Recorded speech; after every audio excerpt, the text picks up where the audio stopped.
Entire life. Tyler Booker is with us. He is on the JohnstonRVCenter.com hotline, which means I've watched a lot of Alabama football. These guys have grown up in this state. They've watched a lot of Alabama football. They can correct me. I don't ever remember Alabama captains wearing the C on their jerseys. Do you guys remember that? Never. So you will forever go down as one of the first players in Alabama history to wear that C on your jersey. What does that mean to you?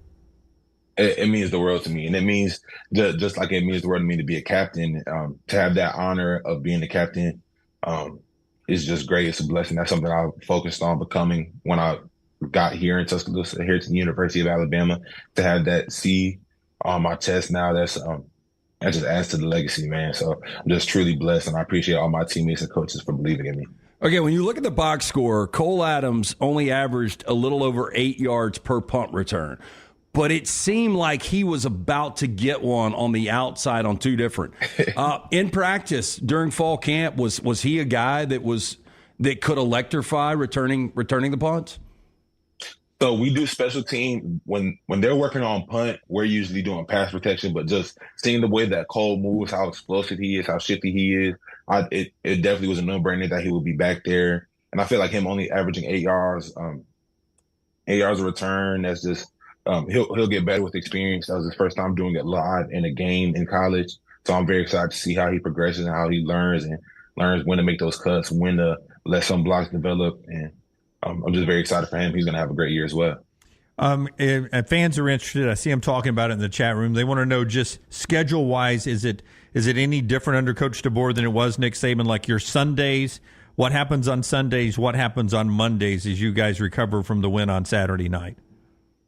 So the difference is what we would do on a Monday last year is what we do on a Sunday. So we end up having we have today off, and it's optional if you want to get your lifting on Sunday or Monday. I decided to get my lifting on Monday just so I make sure that I'm the type of guy that likes to do something every day. So that's really the biggest difference. And we also practice in the morning as well. So I have the rest of my day. I have to go. Well, I would have had to go on to class if it was a Labor Day.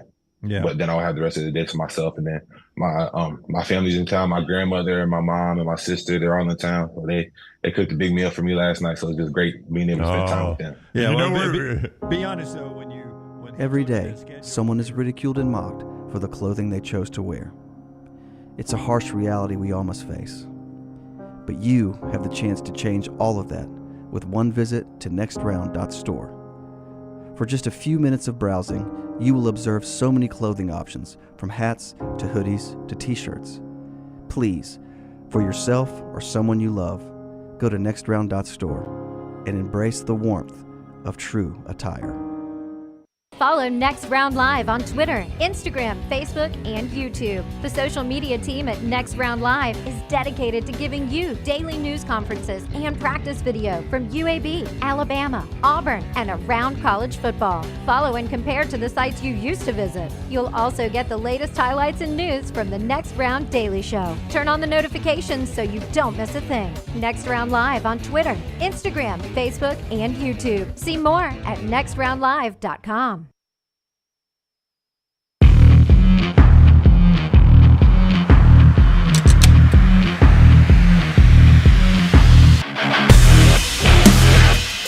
And there he is, fresh off week one, college football. Fox's Brock Huard. It is unlocked with Lance Taylor from the next round. We are going to do this moving forward, hopefully, every Monday at 1 o'clock. I will bring him in with his old school Seattle Supersonics. NBA Jam with Sean Kemp and Gary Payton. That's hard to beat. It's pretty good. Pretty good. Are we already here, Lance? Is it here?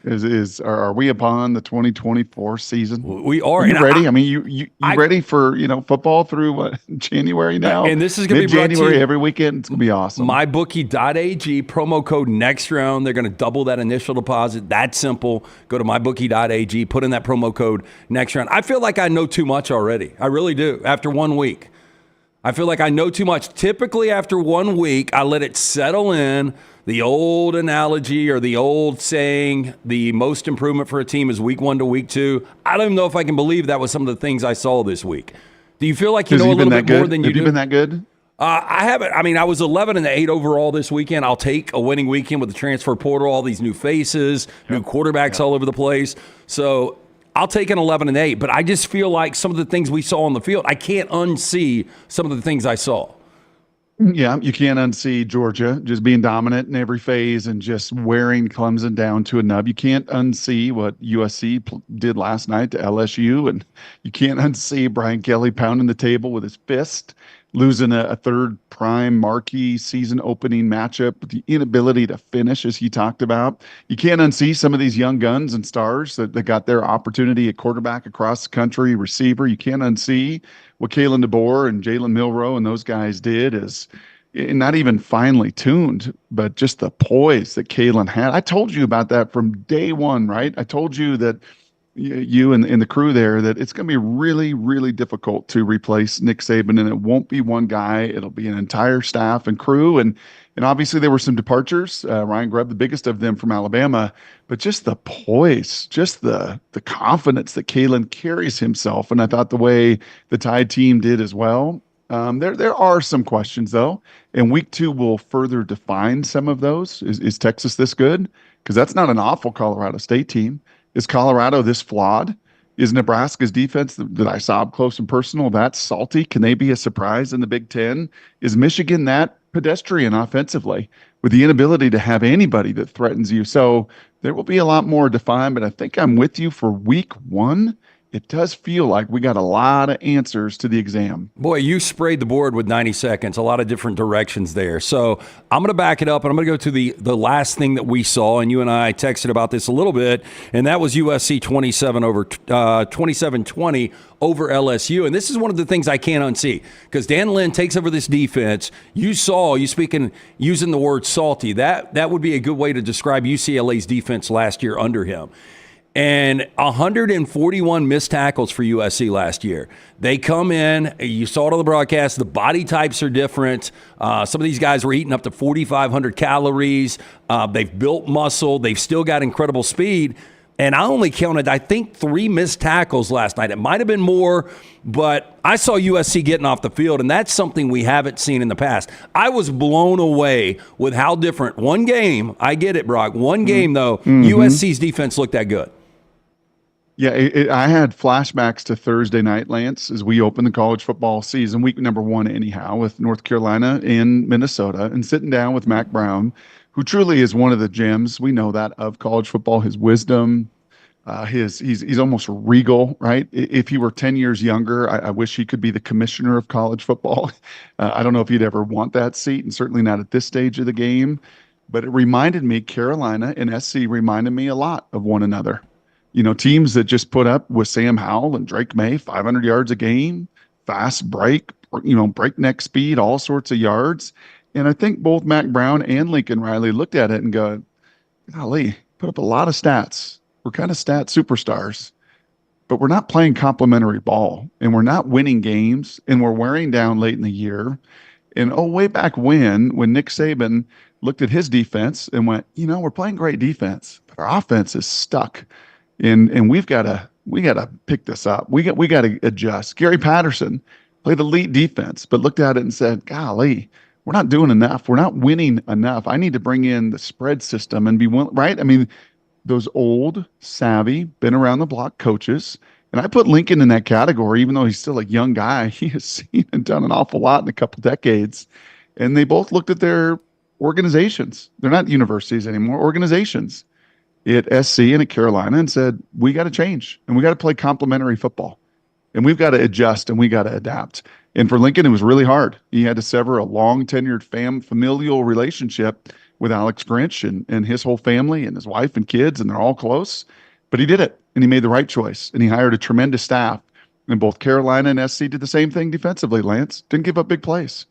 I think Lincoln would have echoed exactly what Mac did with us. At 70% of their big plays a year ago were all mental errors, trying to do way too much, and just not even physical breakdowns. We saw those, but mental breakdowns before the play even begins. And I thought both teams, Carolina on the front end on Thursday, and obviously in prime time in a much bigger setting, seeing tougher opponent, SC doing that last night was phenomenal. Well, I thought the two games there would be narratives we knew coming out were going to be Miami and Florida, which we will get to in a little bit, and LSU and USC.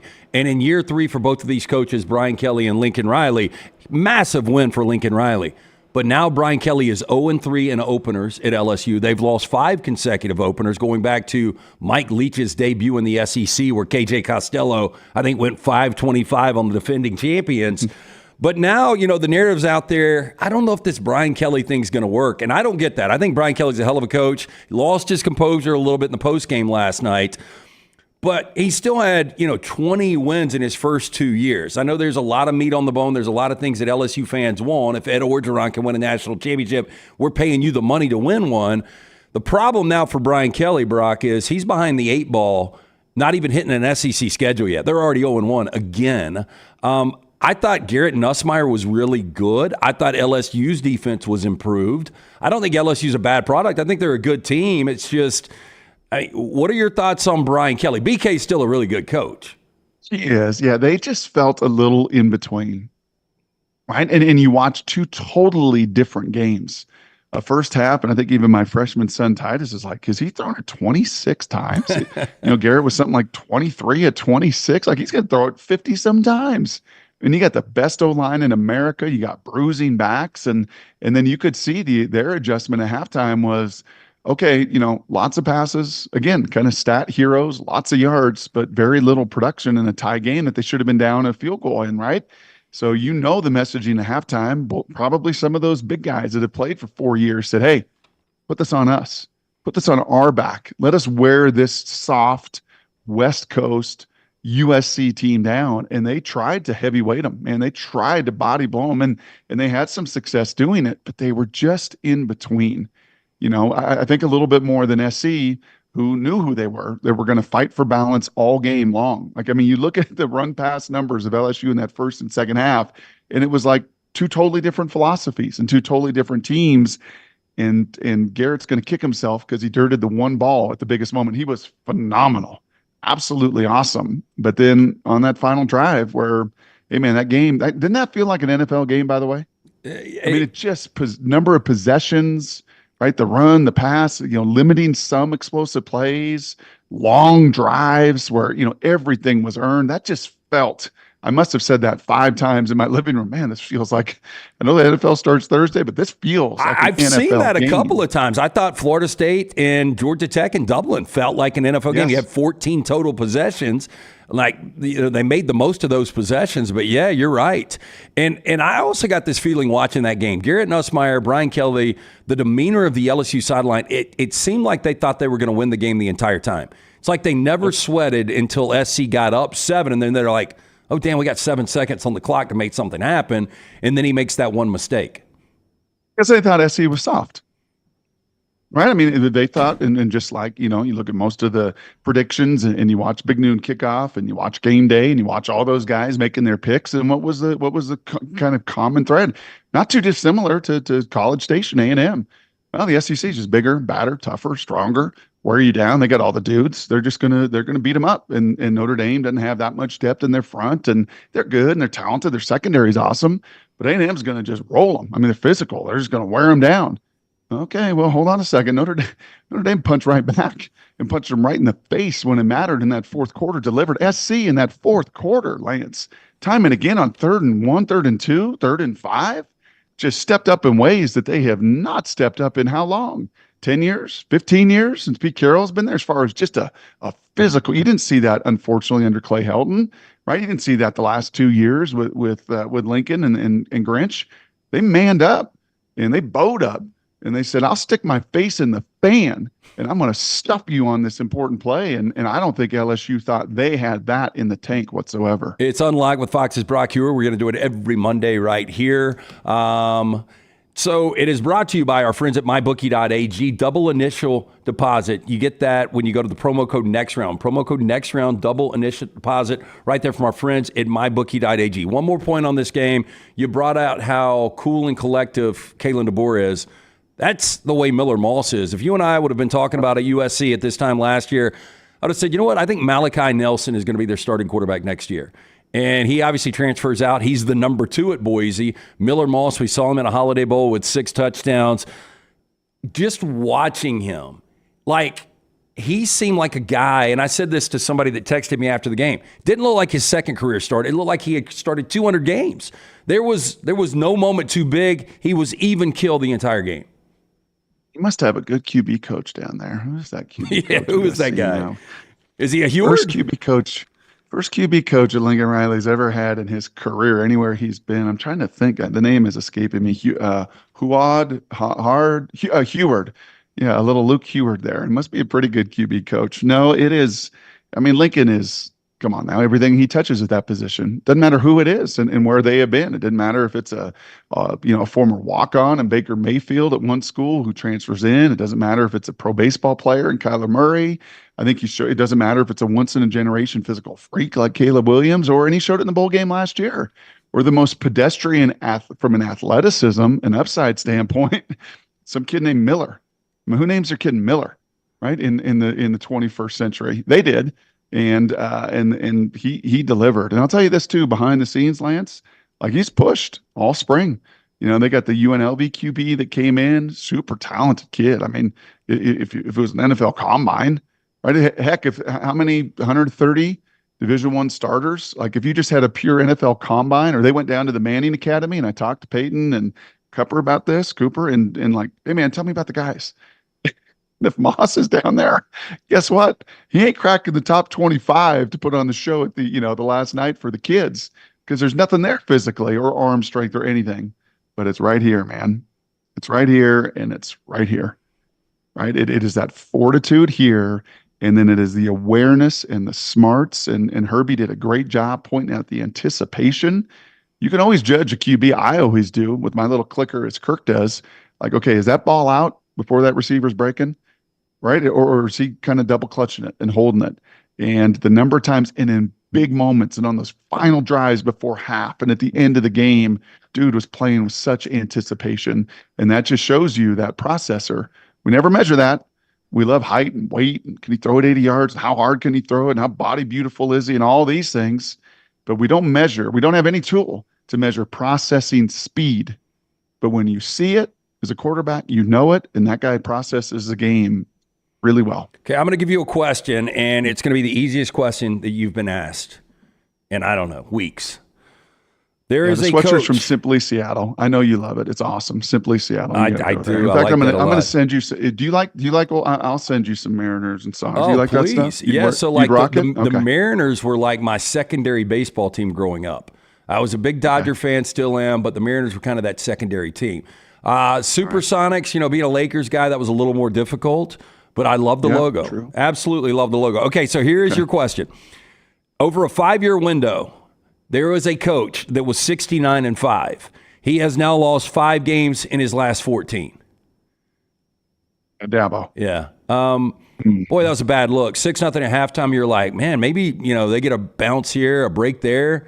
Maybe they can pull this out. And then it was an onslaught.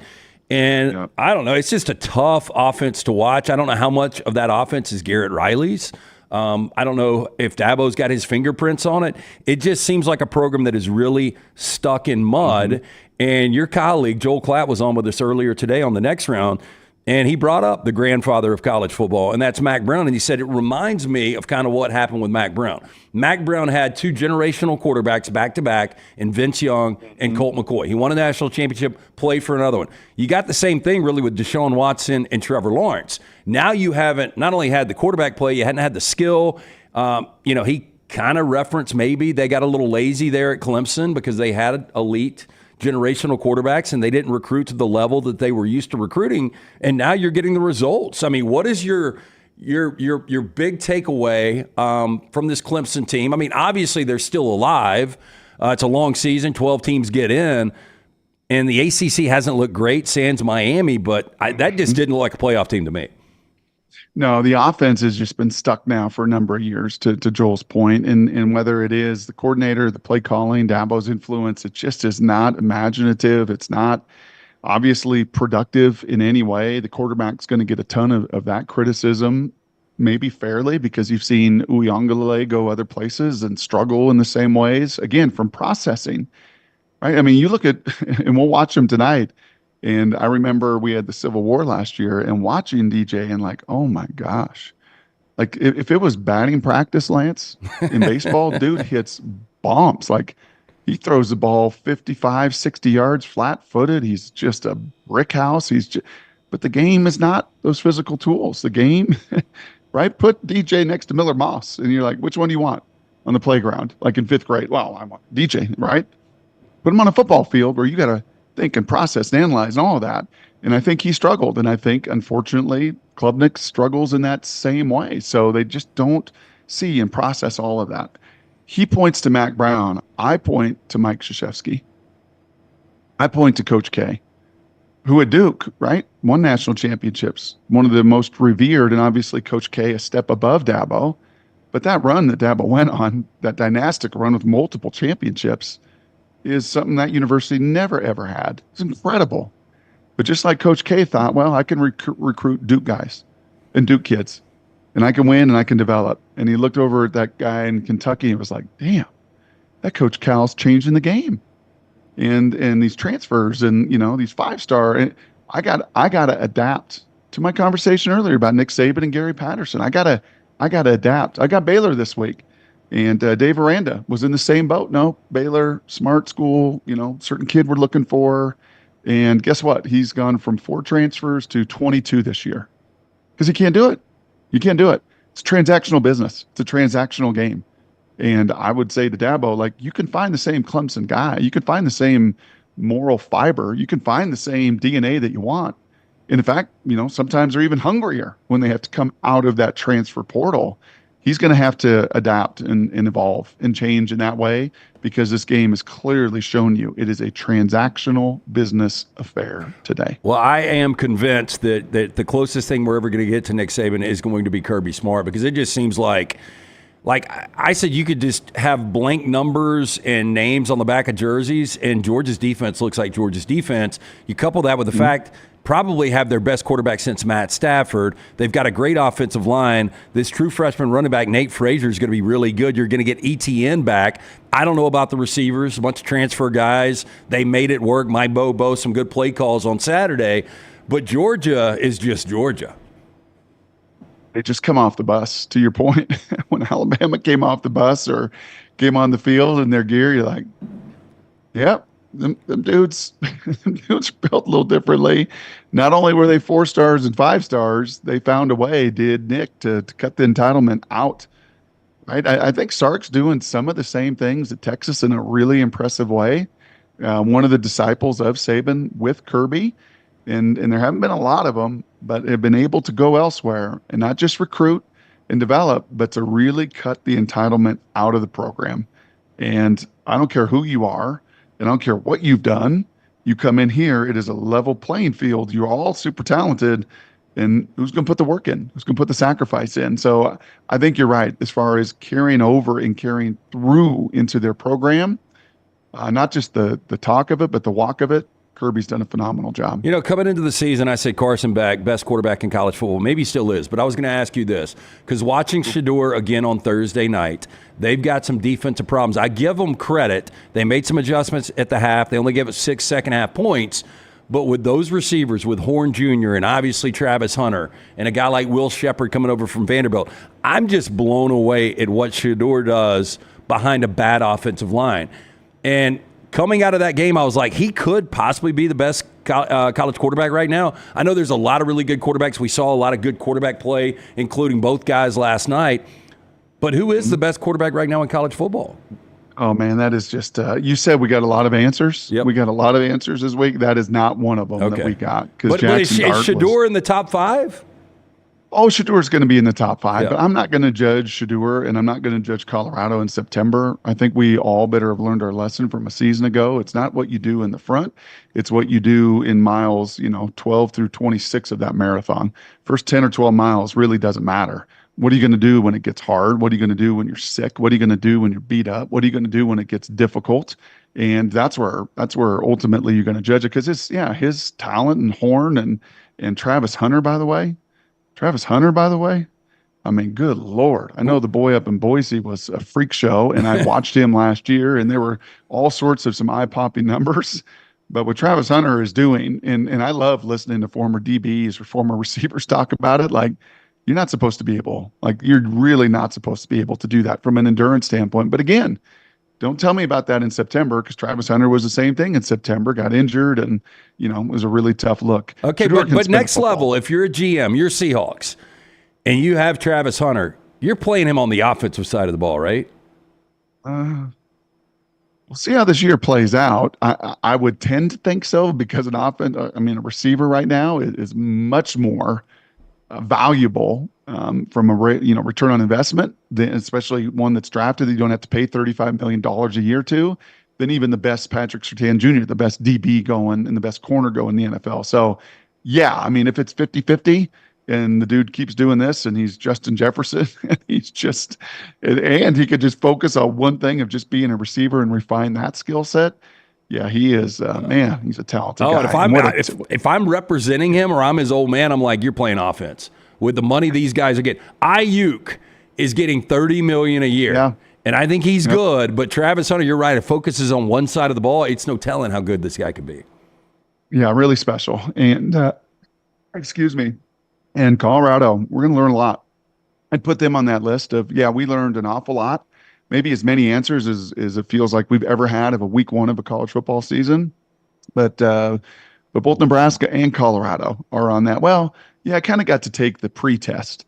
I kind of got to take the quiz, but the big test, the semester test or the quarter test, that final, that's coming Saturday in Lincoln. And that is going to be, oh my gosh. Yeah, that is going to be some must-see TV, because that Nebraska defense, Lance, they put up numbers last year, and I know the Big Ten is weak, and they got to face a lot of bad offenses in the Big Ten, but them dudes are grown. I mean, they are just grown. Yeah. They give single digits to their toughest dudes, and 9 of the 10 were all defensive guys for a reason, because they're veteran. They know each other. Tony White, the coordinator there, will be a future head coach. He is phenomenal in what they do defensively, and I can't wait to see if Colorado just has some of that USC. Right? Everybody back to what we talked about. SC, they're going to melt down. SC's not tough. SC's going to find a way to lose. SC's going to get beat up by this SEC team at the end of the game. And they just, boat up, put their spine against that wall and say, we're going to punch right back. Does Colorado actually have that? Or is it just going to be a lot of this fluff, a lot of this hype, a lot of this talk and some star power on the perimeter and at QB in some special spots? We're going to learn Saturday night in Lincoln. Well, you mentioned Pete Carroll and those old USC defenses. The black shirts are back, and it's like almost Tom Osborne's old defenses. I mean, you mentioned this. They were really, really good. A top 15 defense last year. The problem was second worst offense in the Big Ten, only behind Iowa. Terrific. Now you bring in Dylan Raiola. I know you got to see him up close and personal. Before we take our first break here on Unlocked, how good is the kid? First of all, it's Raiola, and it's terribly frustrating because his dad played 15 years in the league, and it was Raiola. Yep. But now it's Raiola. We had this with Marcel Darius. Yes. And then it was Darius, I don't know. Anyway. Yep. I mean, we sat with him for a half hour the day before the game, Lance, and you could just tell, like, kind of like Vlad Jr., right? You just know when you grow up in it, this isn't too big. Like, he called him Uncle Matty. Uncle Matty, Stafford up there for all those years. Uncle Matty taught me this, and I've been around that and been around my home. Like, he's just a grown up. It's not supposed to look that easy your first time out. You're not supposed to be that calm, cool, and collected. But when you've seen it all and you've been around it and you've absorbed so much of it through your young life, that this stage was nowhere too big for him, and he's pretty awesome. We are going to get to the biggest surprise for Brock Huard, and I do want to go back to Minneapolis on Thursday night, emotional moment for you. This is Unlocked right here on the Next Round. Want to remind you, it's brought to you by mybookie.ag. Mybookie.ag, very important. Use the promo code NEXTROUND. They will double your initial deposit at mybookie.ag. Biggest surprise for Brock, emotions for Brock, that is coming up on the other side right here on Unlocked.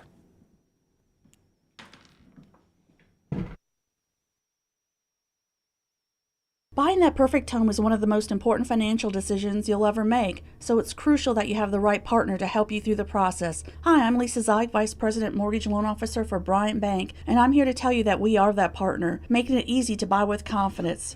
We offer a variety of mortgage products to fit your unique home buying situation. That kind of hassle-free approach might not be what you'd expect from a bank, but it's exactly what you can expect from us. Give me a call today or visit one of our 18 offices across the state of Alabama and let me show you what banking beyond expectation is all about. This hour of The Next Round is presented by the Birmingham Racecourse Casino, now featuring 7 days of giveaways with your chance to win a share of up to $125,000. The more you visit the Birmingham Racecourse Casino, the more chances you have to win. Every day, someone is ridiculed and mocked for the clothing they chose to wear. It's a harsh reality we all must face. But you have the chance to change all of that with one visit to nextround.store. For just a few minutes of browsing, you will observe so many clothing options, from hats to hoodies to t-shirts.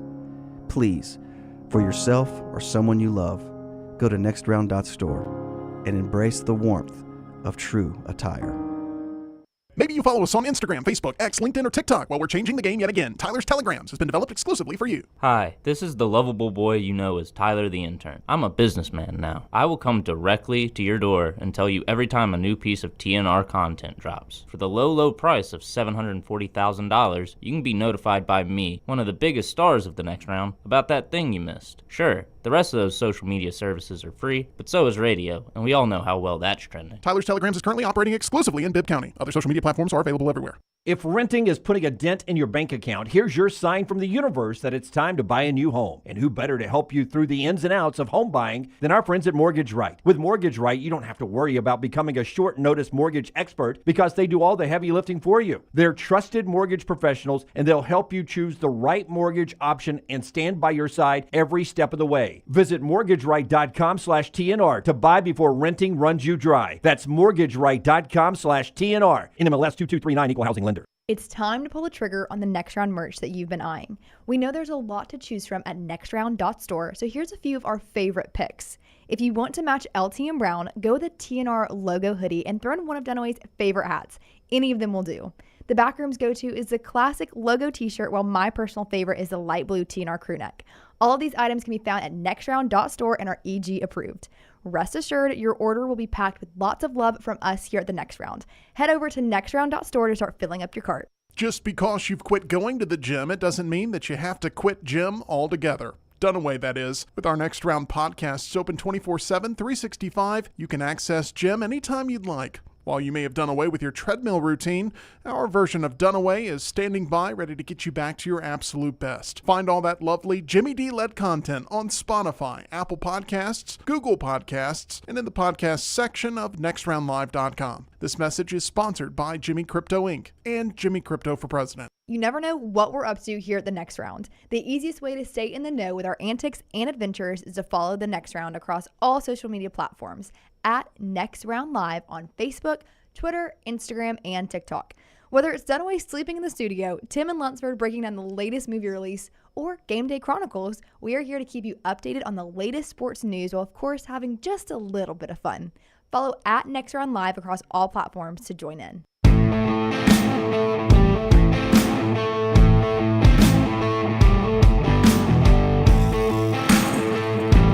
You know, the most devastating thing to me that can happen early on, or really anytime during the season, is a season-ending injury. One of the very first games on Thursday night, you were there in Minneapolis, Minnesota hosting UNC. Max Johnson, who started at LSU to A&M to now Chapel Hill, wins the starting job over Connor Harrell. And when the injury happened, you knew it was really, really bad. And obviously, the extent of it is he suffered a broken leg. He's going to miss the rest of 2024. But when you guys at Fox were panning to Brad and his wife in the stands, and you were kind of describing the scene, and you got a little emotional. And I don't know if it hit a personal experience, just a playing experience for you. Was there a situation there, something that triggered that? Oh, it was all of it kind of wrapped up into one. I'll send you a picture here, Lance. of my mom. Like we were three boys. My dad was a high school football coach back in Washington. We were all quarterbacks. I like to say we're the really poor man's Manning family. The only difference is all three of us were QBs. Cooper was at least a wide receiver. But my uncle was, way back when, still does. He's just an amazing photographer and photojournalist, and had these just such cool pictures through all of our lives and sports. And my dad, young when he was coaching, and so there was this picture of my mom I remember vividly in one of these albums that we would get every year for Christmas, and her hands were just in her face, just up in the stands. And that shot we had of Max's mom, hands in the face, it just immediately, I just saw my mom. And then, I took it kind of a personal route. And as I was going, I'm like, man, I'm getting a little into my emotions here and feeling myself well up a little bit. My wife, by the way, didn't like it. Texted me after the game, like, you can't do that. She tell you to sack up. You know what? Yeah, I'm going to go to bed, because after 25 years of marriage, there is nothing good that's going to come of this conversation, because I just emptied the tank, and I've been going through some stuff in my own life with this infection I had some knee surgery, and I got staph infection. I got this PICC line in my arm.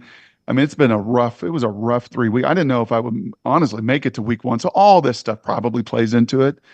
But Lance, more than anything, this is such I've used the word transactional a bunch. This is not the developmental game that I grew up in. This is not Don James taking Tom Gallagher from Puyallup High School and redshirting him and watching Tom grow and develop and become a starter when he's 21 and 22. Don James always believed you win with, young men with hair on their chest, right? You win with the 21 and 22-year-olds that you've developed. We're not in that anymore. And, Mac's a perfect example. Third school, been around, total dysfunction at the end at LSU, even more dysfunction at A&M. And here he gets to sit with a friend of mine, and Clyde Christensen is his QB coach. Again, a personal connection. So all of these things were probably all inputs that led to some of that emotion. And I don't know if you saw the report that just came out about an hour or two ago. He's still in Minnesota. He's going to have another surgery to further clean some stuff up. Probably at the Mayo Clinic, one of the best in the world there in Minnesota. He's not even back to Chapel Hill yet. So it was just one of those reminders, like, man, this is such a hard, brutal journey. And when you get a chance and you're in a great place with great people around you, and in a heartbeat, it's gone. It did definitely strike the emotional nerve in me. Sticking with Carolina for one more second, you mentioned the defense, and Jeff Collins comes in year one. Under Mack Brown and his defense. The defense looked great. Can they play winning football with Connor Harrell? He's got to play a lot better. Yeah, he's going to have to really grow up. And Connor came in, down there in Alabama where you guys are, and two-time champ, valedictorian, Alabama Gatorade Player of the Year, like amazing. And it's just been the turnover bug. Once again, it's that whole thing we talk about. Check that box. Dude runs 4.4. Dude could throw it 70 yards. He could do all these things, but can you slow the game down, and can you process the game? And it was a struggle, and he got thrown in that fire. And I mean, he's running into his running back. He's running right into his guard. He makes one play, a really good play on the little zone read where he had his eyes up and aware enough to make the throw down the field. But he's going to have to really, really grow up. And the positive is he does have Clyde Christensen, the quality control coach. Tom Brady, Peyton Manning, one of the few human beings on earth that actually has a connection point between Peyton and Tom in football. They're usually very separated by totally different staffs and people. But Clyde grew and is relational. Both those guys Hall of Fames and super close to him. And so he's going to have a really good mentor. He's going to have a really good encourager. Mack Brown's going to really build him up. But he's going to have to take some significant strides from certainly what we saw in the bowl game last year, and then even more so when he was thrown right into the inferno last Thursday night. It is Unlocked with Fox's Brock Huard. We do it every Monday from 1 until 2. It is brought to you by our friends at MyBookie, mybookie.ag. Use that promo code NEXTROUND. They will double your initial deposit at mybookie.ag. Football season is here. Winning season is here at mybookie.ag. Before I forget, I do want to go to your alma mater, because if I would have told you when you and I started doing this show last year at this time, hey, you know what? Washington's going to play for the national championship championship. Then their coach, Kalen DeBoer, is going to jump to Tuscaloosa. Washington is going to completely restart over. The roster has been 100% flipped. Jedd Fisch is taking over. And Will Rogers comes in from Starkville to try to get this going in the right direction. They beat Weber State 35-3. I don't know what you can get from that. What is your expectation for this Washington team that played for a national championship just months ago? You know, it's funny, Lance, you laid it out that way. We do on our radio station in Seattle, these, we call them Washington Wednesdays. And last Wednesday, we previewed the first game. And I said a similar thing. I'm like, Mike Salk, my coach, I said, Mike, if we would have said, and if I would have said to you, like that 30 for 30, here's the deal. Kalen DeBoer is going to lead this team to 14-0. They're going to play with Michigan in the second half. They're going to nearly win a national championship. Michael Penix is going to be the 8th pick in the draft. Rome Odunze is going to be the 10th pick in the draft. Your tackle is going to be first and second round. And you're going to do all of this. And then Kalen's going to leave for Alabama because, of course, Nick Saban's going to be done. And it's going to be Kalen DeBoer from South Dakota via Fresno, via 2 years of Washington that's going to fill those. I mean, you couldn't even write the script. You would have been like, dude, he tells me at times I can wear purple rim glasses and be a little bit of a homer when it comes to the Huskies. He's like, I wouldn't have even believed that in a million years. And then bring Jedd Fisch in, as you said, bring in Will Rogers. And I thought they were solid. Their little running back, Jonah Coleman, is fun. I don't know if you've ever watched him as a true freshman at Arizona last year. He is just, my God, he's about 5'8". He plays like he's 5'4". He's kind of Maurice Jones-Drew at UCLA. Like, yeah, because he's not a deuce fall and he's big. He's 230 pounds. Yes, like there's no surface area to hit. And dudes just bounce off of him. So I'll go Kansas State again. Darren Sproles? Yeah. And even bigger, right? Darren Sproles wasn't 225 or 230, you know? So he's just just got a fun factor to him. My expectation is, okay, first 4 are all in Seattle. Win all 4 of those. You'll be favored in all 4 of those. The next 4 is 3 of 4 on the road, but it's like at Indiana and at Rutgers and some rosters, Iowa, that are not like way better than yours. Can you win 3 of those 4? And all of a sudden be 6-1 for a home, or 7-1 for a home stretch that gets very real, including a whiteout at Happy Valley and an SC, and like it gets real at the end, or at Oregon, where they are going to just be frothing. I don't know if ducks can froth. They can't froth. Whatever a duck does, they're going to be so irritated because of what you've done to them the last 3 times. Have you ever eaten duck, by the way? I'm not a big duck guy. Yeah, a little fatty. It is fatty. I'm more. Yeah, I'm not the big greasy brown, like, not. I mean, done well, it can be good, and certainly the Huskies have devoured it for the last 3 occasions and loved every bit of it.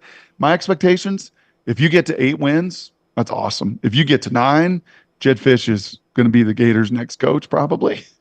And anything beyond that would just be, outside, I think, the realm of reasonable possibility, with the challenges they're going to have on their O-line and D-line over the course of the year in the Big Ten. I tell you when I really started liking Kalen DeBoer, it was week 1 a few years ago. He was Fresno's coach. Jake Haener was limping in the 4th quarter against UCLA. I had to leave my basement to go upstairs to use an illegal Fire Stick to get the game on the Pac-12 network. And I've just been, and I think you probably influenced me a little bit talking about DeBoer, but I've been a big fan. I thought it was a great hire. But let's get to it. Alabama, I know it's Western Kentucky, but still 63-0. The explosive plays. Ryan, as I bring this up on ESPN2, they're showing highlights of Ryan Williams. 2 grabs, averaged 70 yards a grab.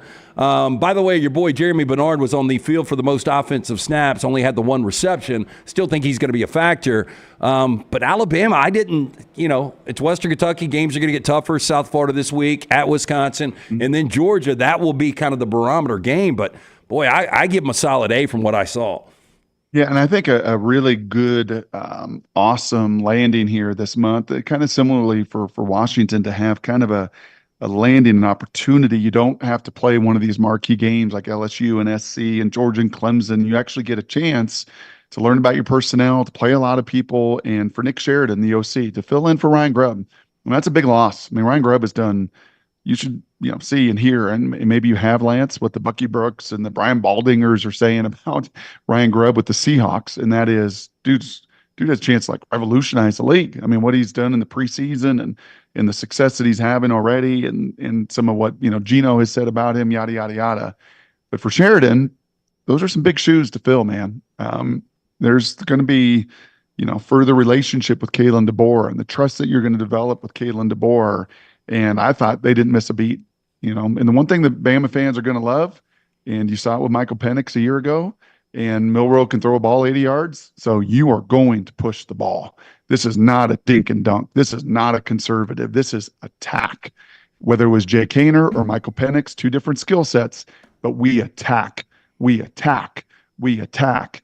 And we don't sit in a pocket and take 6 sacks like you did in the Rose Bowl in that first half. We will be in attack mode. And I think for a Crimson Tide fan, they're going to enjoy that. Going to get harder. And obviously to attack Georgia in a few weeks going to be a little different than Western Kentucky and South Florida. But a chance to kind of get their feet underneath them, communicate, to do all of that, and to put it on tape. Yeah, it's a really good first step. You know, every week we do a podcast called Bama and Bourbon. We sip a different bourbon. We talk a little Bama football, and a guy named Aaron Suttles from their collective VA Alabama joins me. And last week I was kind of joking around. Said if I put the over-under at Alabama quarterbacks that play in this game 3.5, and we kind of laughed. They ended up playing 3. The one guy that didn't play was Austin Mack. What do you think? I mean, Ty Simpson has got a skill set behind Jalen Milroe. Dylan Lonergan, we'll see what, you know, a lot of people talked about this guy in camp last year. But what do you think the future for Austin Mack is? Yeah, that's a good question. And not there at training camp and seeing all that, Lance, you know, you probably got more feelers and eyes than I certainly do on that. He is, I mean, as you've seen him in person, like he's Cam Newton massive. He's a giant size 17 shoe and 6'6". I remember seeing him after the national title game last year in the hotel lobby. And my son, who's a pretty big guy, and now Titus is almost, well, he's taller than dad. He's 6'5 plus. And he was looking up at Austin Mack like, man, that guy's a quarterback? And I'm like, yeah, he's a big old dude. So I don't know if that's a situation where maybe they try to redshirt him this year, right? And protect a year or whatever. I know they did that a season ago. And I know it's so hard to answer. Do you think he's one of those kids, though, that is patient? Like we've seen Miller Moss and Garrett Nussmeier, patient kids. Carson Beck, patient typically kids. They're not. They're typically not. When you've got you know, the reason that Miller Moss and Garrett Nussmeier are willing to wait around is why? Because they're not 6'6" and throw a ball 80 yards. Because they can't run 4.4. Because they don't check all of those other boxes. They check the mind box and the processing box, and they built equity and trust with their staff who know that and believe in that and don't care what the outsiders say and don't have to buy into all that hype. But typically, when you are of that ilk and you're that dynamic and you got everybody around you saying you're getting screwed, you know, you're getting hosed, go take advantage of this other opportunity. Typically, we've seen the track record, and it's why 70% of FBS quarterbacks are transfers, because typically those guys do move on. Biggest surprise for you week 1, whether you saw the game, you saw the results, you saw the highlights, you read the box score, what was it? Well, I think I've got 4 for you. So I'll give you my number 1. My number 1 was Oregon. The fact that it was a 3-point game with Idaho in their building, and Dylan Gabriel was 41 of 49. And the fact that it still came down to the final 5 minutes. Yeah, can you explain that? Because I really didn't watch it, but when I saw the box score, I was like, how in the hell was this at least on the scoreboard a lot closer than this thing should have been? Yeah, because you get stopped on a 4th down, because you turn the ball over, because you get sacked and take some negative plays that, you know, Bo Nix didn't get sacked. I want to say I didn't look at the end line there. I apologize, but I know at one point Dylan had been sacked 3 times. In Lance last year, I think Bo Nix was sacked 3 times in 14 games. So, you know, negative plays create some of that. And the Idaho coach is, I don't know if you've ever met him, come across him. He is a character. He is John Madden-esque. He's this big, just bigger than life presence. I had him when he was the OC at South Dakota State, and we finished our meeting. I'm like, I love that dude. That dude is hilarious. And guys believe in him. And he even lost it. Had he had his quarterback from a year ago that's now starting for the Beavers, I think they may have very well won that game, because that little guy can run and create and make plays and do everything. And it could have gotten real scary for Dan Lanning in Oregon. So to me, that was a 3-point game with 5 minutes to go with that roster. that I said, hey, man, Ole Miss, Ohio State, Oregon, you want to talk about depth?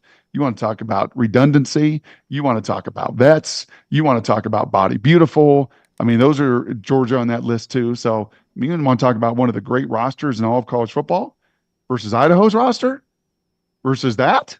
And it's a 3-point game. Yeah, I think to me that was the biggest surprise. That was the number one of college football. Vandy beating Virginia Tech. A lot of people were hyped up on Virginia Tech, and wow, in this ACC that's wide open, maybe they can take a step. That's probably number 2 for me. USC having, as we talked about numerous times today, the spine, the cojones, the freaking mental and physical toughness to in a building that you heard it, you saw it. It was purple. It was 70% LSU.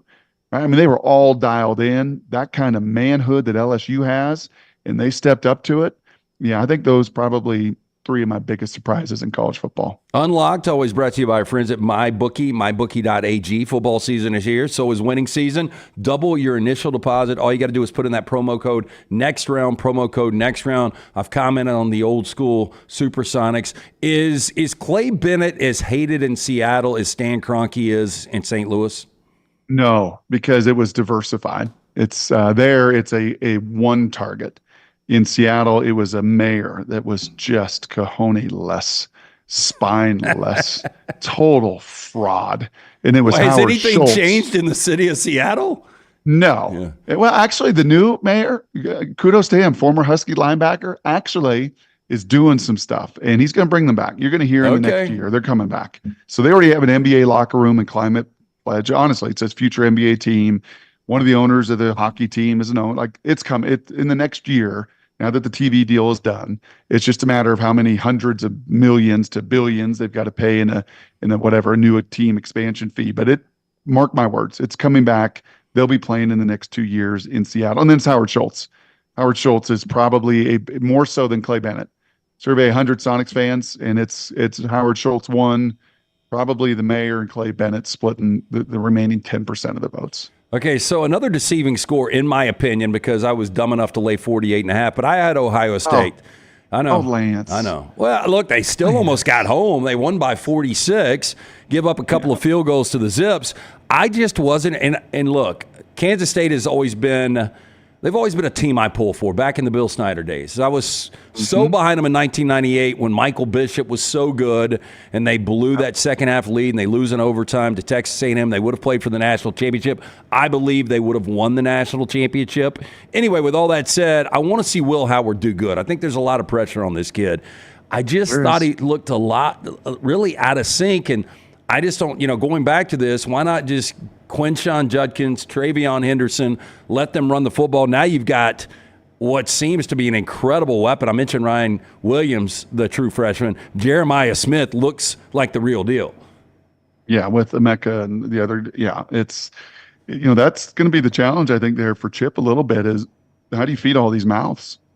Right, and the other 3 quarterbacks on the roster that can play a little bit too, and that it's a little different dilemma than most have in college football. There are some, and again, Ole Miss I think is on that list, and there's a few that just have a roster where you're like, I don't know how you keep them all happy. I don't know.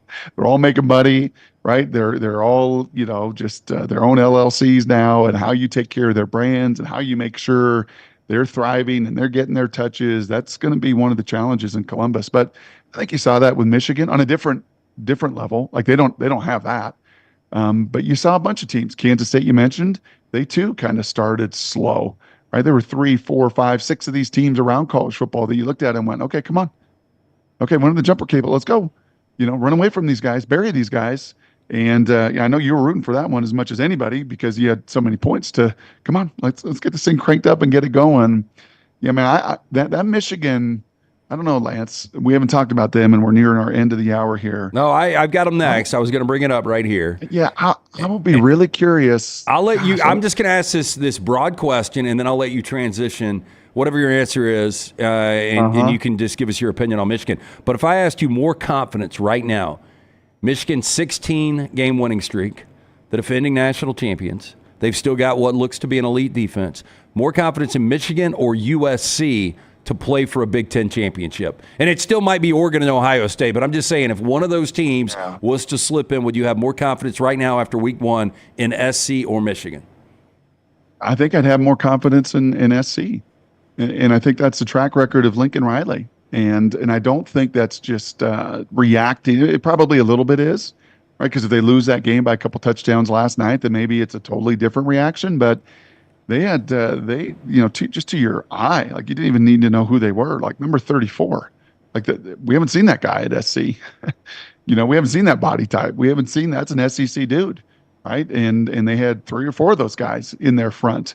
And then they covered, and then they ran, and then they were so well coached. And Lincoln's track record, save for last year, pretty damn good, Lance, at Oklahoma for a lot of years.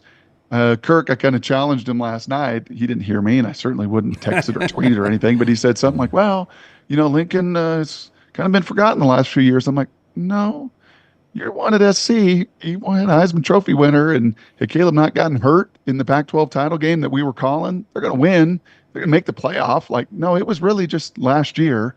And he didn't make the change with Grinch that he probably should have made. And they didn't have personnel defensively. And Caleb was in a weird place with, making $8 million and trying to manage all that he had to do in year number 2 was not an easy deal. But yeah, I think I trust Lincoln Riley's track record more than Sharon and new staff and some new play callers and very just kind of stagnant and coming off a Harbaugh. And I know that Sharon coached those 4 games and big moments, but they were grown-ups. That O-line was grown-ups. That O-line, they didn't dominate Fresno State, right? Those receivers, they didn't scare Fresno State, right? Defense, very, very good. D-line, awesome. Corner, great. Linebackers, totally new. Like, yeah, I'd have a little more confidence in SC, and I will be really curious. What is the opening line? 7 for Texas? Yeah, I think it opened at 5.5. It's up to 7.5 now. It looks like easy money. I think that 5 I would have taken in a heartbeat. A lot of people did. I think many did, and that's why that line's growing the way that it is. So let me ask you this: watching the game last night, did you have some passing time? Did you have a goblet of Big Brother's wine? I did not. So remind me when this ends to do 2 things. Send you the picture of my mom. Okay. All right. With her hands in her head. And then I got to send you about a 45-second video here that I don't think my brother would mind me sending to you. And it's an impersonation that you're going to, trust me, that you're going to really, really like, of somebody talking about time and the passing of time. And it's really this is going to be a slow build for me. I don't know if you know this. There's not a lot of Rams fans around here, but I started a Rams podcast like 3 weeks ago. And I'm really going to get involved in it when the regular season hits this week. But I've been doing 1 or 2 things that I've thrown out there. And I sat down and interviewed Vince Ferragamo, the first Rams quarterback to ever get him to the Super Bowl. Yes. He's got his own vineyard, so we started talking about passing time. But yeah, like all these ex-quarterbacks, they decide, hey, look, man, I gotta figure out a way to make ends meet. I didn't make the Pat Mahomes money, so I guess a lot of these ex-quarterbacks go into the wine business. Oh, how many of the ex-quarterbacks have a top 100 cab in the world? We'll just leave it at that. You can do that research, and I think you can see that, yeah, there's only a couple. One would be named Damon Huard, and one would be named Dan Marino, the 2 partners, 2 of the 4 in passing time, and their stuff, their numbers, a little better. Damon's wine numbers, far better. Maybe Marino's are pretty equivalent with what he did numbers-wise in the NFL, but Damon's numbers with his wine, far superior. That cab's a natural blood thinner with you, suffering from this staph infection. I mean, are you even able to partake in a nice glass of wine? You know what? I'm in the home stretch of it, Lance. This thing has been a monster. Most pain in my life. And I'm sure there's some in the audience that have had infections. What kind of pain is it? Like a 10. Like I had a bone spur on my nerve that ended my NFL career. I had separated shoulders. I tore rib cartilage. That really hurt. I bruised my kidney and pissed blood and spent a night in the hospital. That really hurt. But this, for days on end, there was nothing that took the pain away. Even nothing. And it was like, what in the world? Why is this hurting so much? This is just my knee. But when that infection gets into your joint, buddy, there were some days there I'm like, man, this is the worst pain. It's a goal in life for me, not to piss blood. He is Fox's Brock Huard. We will pick this up again next week. Always brought to you by mybookie.ag. Put in the promo code next round. Have a great week. We'll see you on the call, and we'll see you back next week. Appreciate you, Lance. Sounds great, buddy. Best in the business, Fox's Brock Huard right here on Unlocked.